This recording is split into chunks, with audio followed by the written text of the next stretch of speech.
Now, back in the 10th century, Ninh Binh used to be the capital of Vietnam.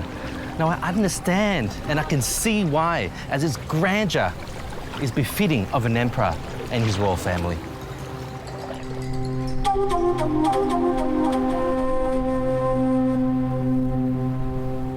I don't know if the emperor of the time ate goat meat, but he should have, as I reckon it's one of the best meats around.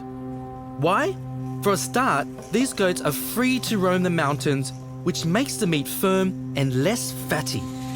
Plus, the goats forage for naturally grown herbs and vegetables, which add to the quality of the meat.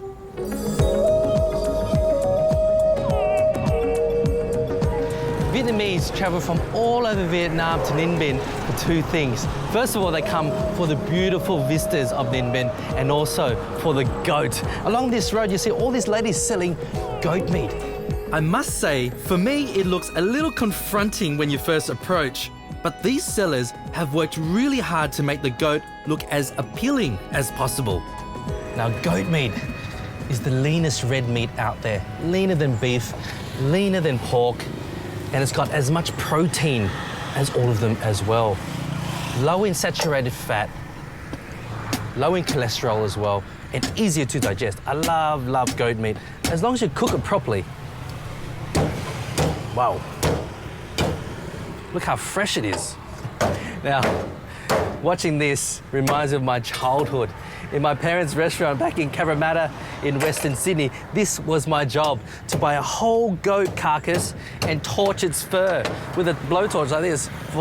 It took me an hour to do it, and that was my job when I was a kid.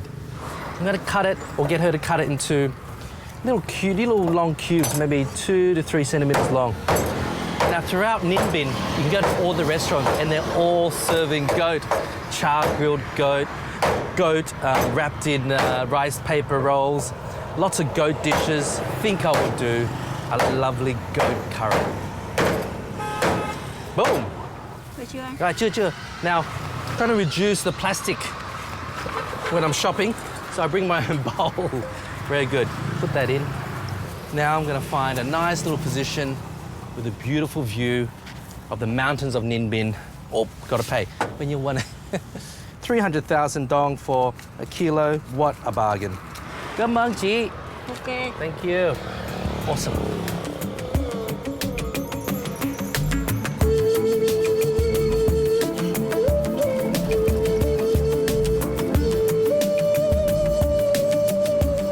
In Ninh Binh, every corner is just gorgeous. Now, I just bought my goat meat around the corner, and look at this vista behind me. Absolutely mind-blowing. Now, goat can be a little bit gamey. Some people say it's a bit gamey. I'm okay with it, but serving it in a restaurant or to young kids, I like to get the gaminess out. So, galangal powder, salt, 45 minutes, and also slightly tenderizes as well. Now, I'm gonna make a curry, galangal, superior cousin to the ginger. Look at this. Look at that, beautiful there. Gorgeous color there. I've got galangal, I've got more aromats, I've got turmeric. Check this out. This is fresh turmeric, not the powder, okay? And ground up cinnamon, some star anise, and lots of lemongrass and red shallots as well. In a pan, I'm adding oil, butter, and my curry leaves. And straight away you get that beautiful aroma from the curry leaves. It's getting a little bit windy here. Let's hope my gas cooker survives. My curry paste is made by pounding lemongrass, red shallots, galangal, and fresh turmeric. Bring all of that beautiful smells and aroma from that one. Now look at that, on the bone, skin on, smelling good. And this does really remind me of my childhood, torching that whole carcass and making a beautiful curry there. That goes in. I coat all the goat meat with the curry paste, then add some natural yogurt, coconut milk, full cream milk, chicken stock, and I season with salt and sugar. Bring it to the boil and let it simmer for around half an hour to 35 minutes.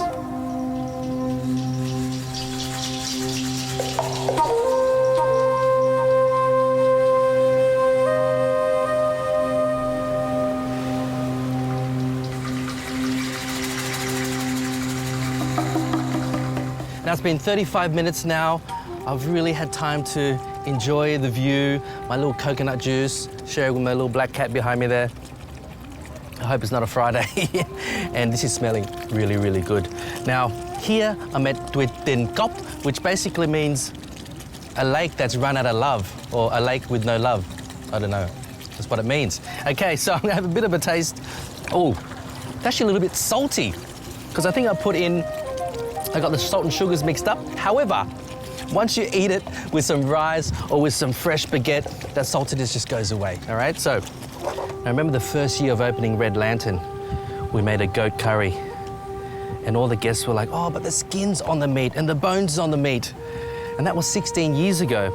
I said, yeah, you know, it's about serving the curry and the goat with all of its texture. And I had to explain that the meat, the flesh is tastier and sweeter around the bone. So I'm just gonna pluck some of these gorgeous rice paddy herb leaves. Smells so good. Cumin flavor, lemongrass flavor, citrus flavor. Some chili on top as well. Star anise, put that on top with its cinnamon, flavor the curry, and that. Now this is called the lake with no love, but I think someone's found some lovin'. Hey guys, there is love after all around this lake. Or maybe they just love my goat curry. Yes, my goat curry in Ninh Binh. Curry Ninh Binh.